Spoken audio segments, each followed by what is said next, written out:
The Lion and the Mouse.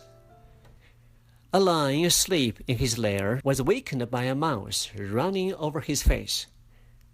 Losing his temper, he seized it with his paw and was about to kill it. The mouse, terrified, piteously entreated him to spare its life. "Please let me go," it cried, "and one day I will repay you for your kindness." The idea for so insignificant a creature even being able to do anything for him amused the lion so much that he laughed loud and good-humoredly let it go. But the mouse's chance came, after all. One day the lion got entangled in a net which had been spread for game by some hunters, and the mouse heard and recognized his roars of anger and ran to the spot. Without more ado, it set to work to gnaw the ropes with his teeth, and succeeded before long in setting the lion free.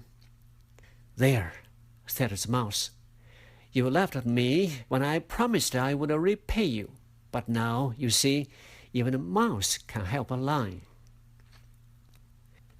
Lair, a place where a wild animal lives.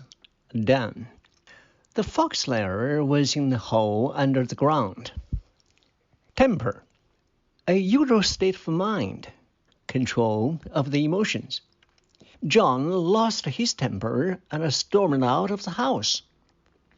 Paw, the foot of a four-footed animal having nails or claws. Dogs and cats have paws. Terrify, to fill with terror, frighten greatly. The child was terrified by the bad dream she had. Piteous, deserving pity or causing you to feel pity. Pathetic. Entreat, to ask earnestly, beg. The prisoner entreated the king to let him go. Spare, to not hurt or injure, show mercy.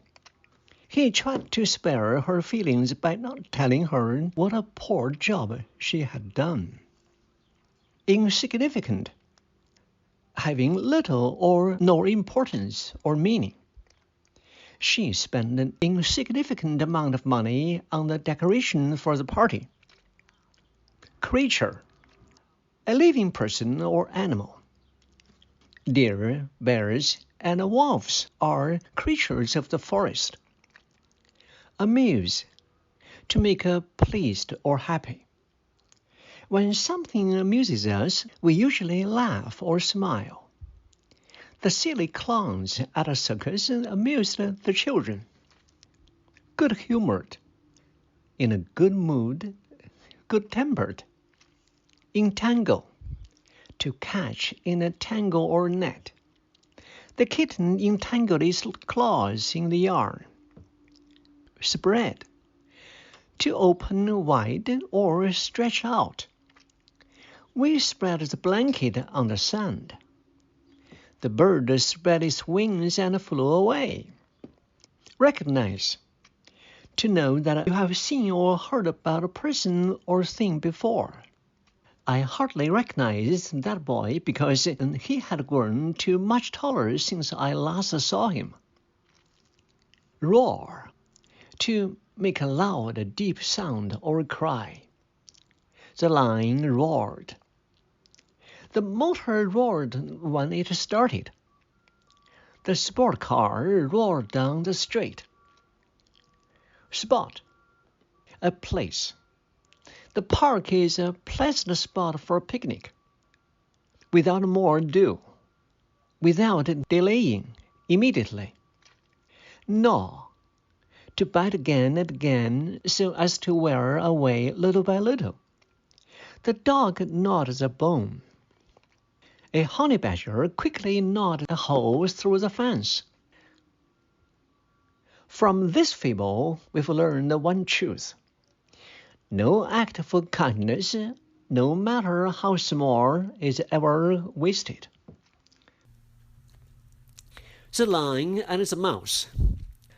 A lion asleep in his lair was wakened by a mouse running over his face. Losing his temper, he seized it with his paw and was about to kill it.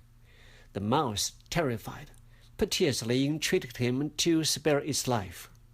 "Please let me go," it cried, "and one day I will repay you for your kindness." The idea of so insignificant a creature ever being able to do anything for him amused the lion so much that he laughed loud and good-humoredly let it go. But the mouse's chance came, after all. One day the lion got entangled in a net, which had been spread for game by some hunters. And the mouse heard and recognized his roars of anger and ran to the spot. Without more ado, it set to work to gnaw the ropes with its teeth, and succeeded before long in setting the lion free. "There," said the mouse, "you laughed at me when I promised I would repay you. But now you see, even a mouse can help a lion."